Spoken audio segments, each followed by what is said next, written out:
Apple gift card on Genshin Impact. In this video, we are going to learn how to use Apple gift card or Genshin Impact.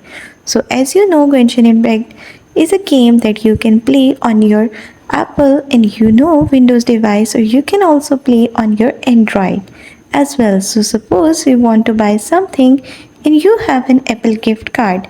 How you can do that? In order to do that, you have to redeem your Apple gift card.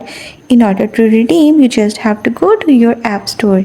In your App Store, you will see a page something like this. There you have to tap on your profile icon, and after tapping on the profile icon, you will see a screen like this. From here, choose the option that says redeem gift card or code. From here you will be redirected here. Now you can easily redeem your gift card by using camera or by entering your code manually. After that, you will be easily able to use your Apple gift card or Genshin Impact.